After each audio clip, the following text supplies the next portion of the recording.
ფეხდაფეხ-ლამაზად დამწკრივებული ჯარი მიჰყვებოდა. ისინი ერთ განიერ ორგოგაში შევიდნენ, რომლის სახეთი კი ვენახები და ბაღები იყო ჩამწკრივებული. სავსე მწიფე და დაბრეწული ხილით. უცებ ღობესთან ახლოს ვეებერთელა ქრიავის ხეზე მათ დაინახეს 12 წლის ინგილო გოგონა.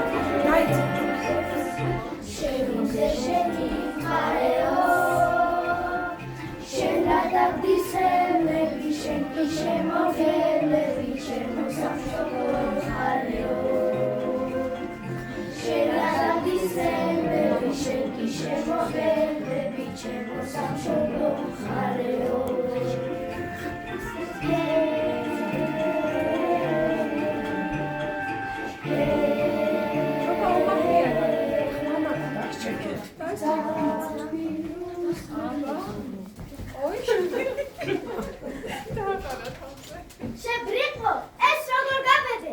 ახლა ჩამოდი და ბოდიში მოიხარე. ზესერებას როგორ გავედეს? ახლა ჩამოდი ძირს და ბოდიში მოიხადე, თორემ შავი დღე არ აქცება. ფერეკლეს როგორ აუგროვე? ჩამოდი და ბოდიში მოუხარე. ჩამოდი ახლავე, თორემ შავი დღე დაგადგება. რას ამბობთ? ეგ რომ ჩვენი სახელოვანი მეფერეკლე იყოს, განა სპარსულ ხუთს თასზე დაიხურავდა. არა, ეგ ტყუილია. მე ქლიავის თავზე გადმოვაყარე სპარსელს და არა მეფერეკლეს. თქვენ სულ ტყუილად მეუბნები. არც ძირს ჩამოვალ და არც ბოდიში მოვიდე. ჰა, ოჩახ ქალო, კარგი დარიგება მომეც. სწორედ რომ მე ქართველ მეფეს სპარსული ქუდი თავზე არ უნდა მეხუროს. ბარაქალა შენს ქალობას. კარგი ჩინებული დარიგება მომეც შენ ამ ქლიავით თავზე გადმოყვე. ბარაქალა შენს ქალობას.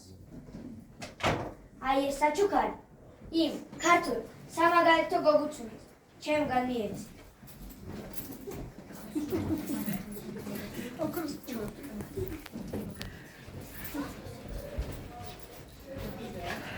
Mate ჩვენ დავილიკე.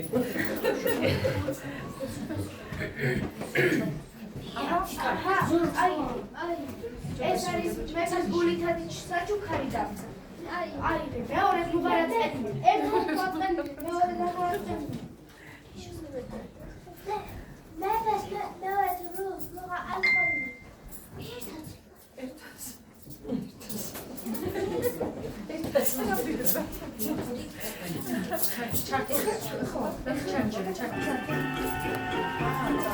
ქართველ გოგუც უნდა გაუმართო.